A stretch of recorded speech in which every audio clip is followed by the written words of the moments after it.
बिस्मिल्लाहिर्रहमानिर्रहीम। मैं डॉक्टर अज़रा फजल पेचो, health minister Sindh बात कर रही हूँ।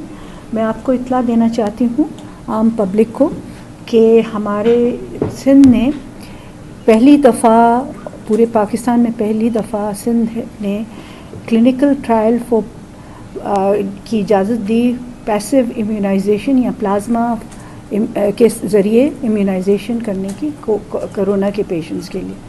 ये पहली दफ़ा हुआ सिंध में और पूरे पाकिस्तान में, और सिंध ने पहल की। इसमें हमने 11 पेशेंट्स को जो है इस क्लिनिकल ट्रायल में डाला और 11 पेशेंट्स में से जो है ये जो है हमें जो रिज़ल्ट्स मिले वो बहुत खातिर-ख़्वाह जो है रिज़ल्ट्स मिले हैं।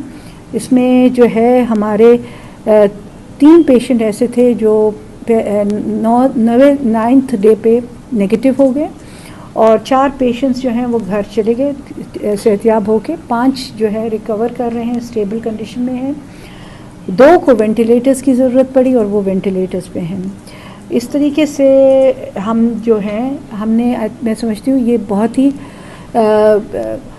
अच्छी पेशरफ्त हुई है और इसके बहुत अच्छे नताइज निकले हैं और इंशाल्लाह मज़ीद इस तरह के पेशेंट्स को जो हम समझते हैं कि मॉडरेट सिम्पटम्स के साथ हैं और जिनको वेंटिलेटर की ज़रूरत आगे चल के पड़ सकती है, वेंटिलेटर में डालने से पहले अगर हम ये पैसिव इम्यूनाइजेशन प्लाज्मा के ज़रिए हम इनमें शुरू करा दें तो बहुत खातिर-ख़्वाह रिज़ल्ट्स हमें मिलेंगे और उन्हें फिर वेंटिलेटर की ज़रूरत नहीं पड़ेगी।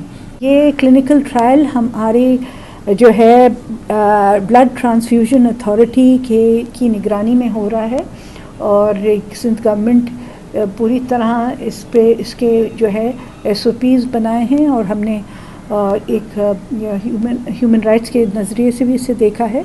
इस तरीके से बहुत मॉरल और एथिकल कोड्स को फॉलो करके ये जो है ये क्लिनिकल ट्रायल्स हो रहे हैं।